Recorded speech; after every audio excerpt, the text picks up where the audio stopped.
भगवान राम ने सीता जी का परित्याग क्यों कर दिया था? ये बहुत लोगों का सवाल होता है और खासकर महिलाओं का। जो उनकी वाइफ को पाने के लिए नासिक से मतलब महाराष्ट्र के पार से पैदल पैदल जाए, संधि करे, राम सेतु बनाए, रावण जैसे राक्षस से युद्ध कर रहे हैं, अपनी खुद की लाइफ दांव में लगा दिया, भाई की लक्ष्मण की लाइफ दांव में थी, 2 बार मरने से बचे, इतना संघर्ष करके सीता जी को वापस लाया, फिर क्यों परित्याग कर दिया, क्यों किया? और वो भी एक धोबी के कहने पे। एक धोबी होता है अयोध्या में, वो अपनी पत्नी को मारा होता है और जोर जोर से चिल्ला रहा होता है कि मैं राम नहीं हूं कि जो इतना दयावान हूं कि मेरी पत्नी कहीं दूसरी जगह के रह के आए और मैं उसको अपने घर में रख लूंगा। और जैसे वो ये बात पूरे अयोध्या में फैल गई, और जब फैल गई तो राम जी तक आ गई, भगवान राम तक आई, उसको दरबार में बुलाया गया और दरबार में भी आके यही बोल दिया कि हे प्रभु, मैं तो धोबी हूँ। लोग कपड़े भी गंदे हो जाते हैं तो ये तो फेंक देते हैं, तो फिर से धो के वो पहनते हैं। गंदे कपड़े थोड़ी कोई पहन लेता है। तो आपकी पत्नी आपसे तो दूर रही, और तो आपको रखना है आप रख लीजिए, लेकिन मैं अपनी पत्नी को नहीं रखूंगा। अब यहां से पूरे अयोध्या में कानाफूसी चालू हो जाती है। राम जी चूंकि राजा थे, तो एक राजा को प्रजा के हिसाब से चलना पड़ता है। लोग अयोध्या का उपहास ना बनाएं या अयोध्या के राजा यानी राम का उपहास ना बनाएं और ऐसे कार्यों में राम का एग्जाम्पल ना देने लगें, इसके लिए मजबूरी में आके उनको ऐसा कदम उठाना पड़ा था। इसीलिए जब राम ने सीता जी का परित्याग किया था तो उन्होंने छोड़ा भी कहाँ था, ये ऐसा नहीं कि ले जाकर कहीं भी छोड़ दिया।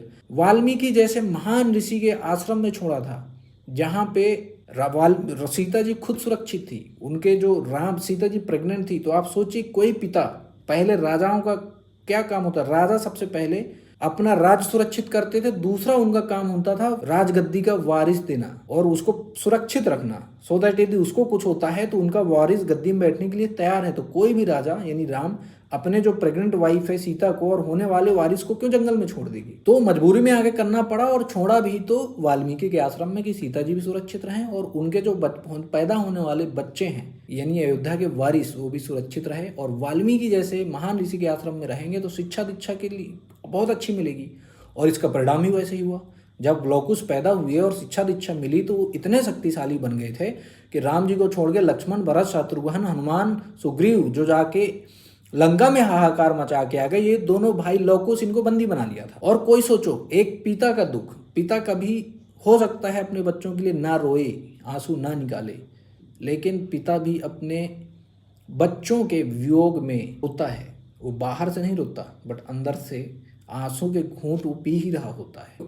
चूंकि जो एक राजा हो या नॉर्मल इंसान हो, वो अपना दुख दिखाता नहीं है। औरतों में ये भाव आ जाते हैं, दिखा देते हैं, बट कभी भी अभी भी हमारे समाज में देखा जाए, मर्द कभी अपना दर्द दुख नहीं जाहिर होने। वही कहानी उनके साथ हुई है। तो और राम जी गलत होते तब जब यदि उन्होंने शादी की होती सीता जी का परित्याग करने के बाद। उनके पास बहुत सारे प्रपोजल आए शादी के लिए, उन्हें किया कभी नहीं किया। उन्होंने यहाँ तक कि सीता जी का परित्याग करने के बाद यज्ञ भी करते थे, कोई भी शुभ काम करते थे, सीता जी की मूर्ति रखते थे बगल में। हिंदू रीति रिवाज हमारे रिवाज में जैसा है कि कोई भी शुभ कार्य करते हैं, पति और पत्नी भाग लेते हैं, तभी उसको संपूर्ण माना जाता है।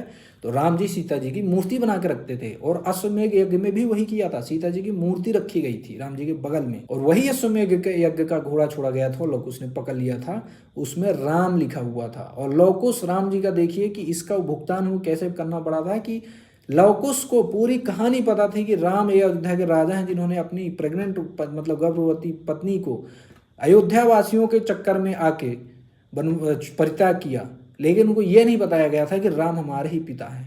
तो इसी खुन्नस में आके वो अंदर ही अंदर लवकुश राम जी से ही नफरत करने लगे थे कि हमें सवाल पूछना है कि ये राजा कैसा है जो अपनी पत्नी को और बच्चों को छोड़ दिया। और इसीलिए उन्होंने घोड़ा पकड़ लिया था कि हमें राम से ही मिलना है और यही पूछना है कि आपने अपनी पत्नी के साथ क्यों गलत किया। तो सोचो एक पिता का दुख कि अपने जो उनके बच्चे हैं, जो सबसे पिता का सबसे बड़ी संपत्ति होती है उनके बच्चे। आप देखेंगे गवर्नमेंट के लिए मैं बहुत देखा है कि लोग गवर्नमेंट में है और 2 दिन रिटायरमेंट से पहले एक बाप ट्रेन के आगे नीचे दब के मर जाता है कि मैं मर जाऊंगा, मेरे बेटे को नौकरी मिल जाएगी। ये मैंने बहुत देखा है, और यूपी एमपी हर जगह ये बहुत होता है गवर्नमेंट के चक्कर में। तो क्या राम जैसा पिता जो अपने अयोध्या के वारिसों को जंगल में छोड़ देगा? अपनी पत्नी सीता जो जंगल में कठिन टाइम पे वनवास, उनका राजमहल छोड़ के वनवास में राम जी के साथ थी, उनको छोड़ देंगे? तो ये राम की पीड़ा है, यही तो उनके साथ। मैं इसीलिए कहता हूँ कि राम का कोई दुख नहीं देखता, ये देखता है कि वो तो भगवान थे, ऐसा है वैसा है। अभी उनका दुख भी देखो, पूरा लाइफ स्ट्रगल किया है, पूरा लाइफ अनप्लान्ड हुई है उनकी। कभी वो सुख तो पाए ही नहीं। जब भी उनका सुख का मोमेंट आता था कोई ना कोई अड़चन आती रही है। तो एक राम के नज़रिए से देखो, फिर आपको उनका दुख मिलेगा, दिखेगा। तो ये है कहानी कि सीता जी को राम जी ने परित्याग दूसरों के लिए था। उनके मन, स्वभाव, प्रेम, अंदर आत्मा में सीता ही थी। उन्होंने दूसरों के प्रसर में आके दूसरों के लिए परित्याग किया। ये है इसका। मिलते हैं।